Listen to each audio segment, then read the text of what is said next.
తిరుమల తిరుపతి దేవస్థానానికి సంబంధించి ఫిబ్రవరి 24కి ఒక విశిష్టమైన చరిత్ర ఉంది. పురాణ కాలం నుండి ఉన్న ఈ క్షేత్రానికి, ఆధునిక చరిత్రలో ఈ తేదీకి ఒక ప్రత్యేక అనుబంధం ఉంది. తిరుమల శ్రీవారి ఆలయ పుట్టినరోజు కథ.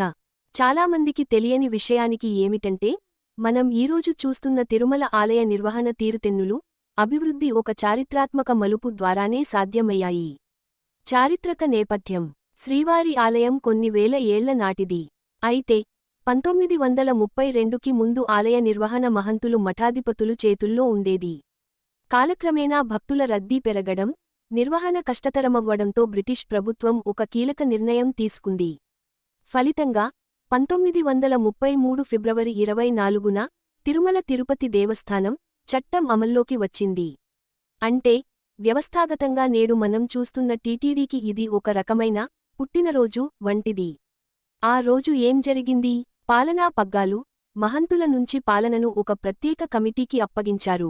నిర్వహణ మార్పు, భక్తులకు కనీస వసతులు, లడ్డూ ప్రసాదం పంపిణీ, దర్శన క్యూ లైన్లు క్రమబద్ధీకరించడం ఈ రోజు నుండే ఒక క్రమ పద్ధతిలోకి రావడం మొదలైంది. అభివృద్ధి బాట, కొండపైకి దారి వేయడం, విద్యుత్ సౌకర్యం కల్పించడం వంటి ఆధునిక పనులు ఈ చట్టం వచ్చిన తర్వాతే ఊపందుకున్నాయి. ఆధ్యాత్మిక భావన: భక్తుల దృష్టిలో స్వామివారికి ప్రతిరోజూ పండగే.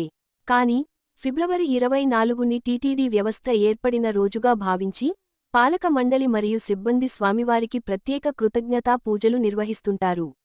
గోవిందనామస్మరణ తో ఏడుకొండలు మారుమోగేలా, భక్తులకు మెరుగైన సేవలు అందించాలనే సంకల్పం ఈ రోజున పునరుద్ఘాటించబడుతుంది. ముఖ్య గమనిక: తిరుమల క్షేత్రం స్వయంభూ క్షేత్రం కాబట్టి, విగ్రహ ప్రతిష్ఠాపన తేదీ అంటూ ఉండదు.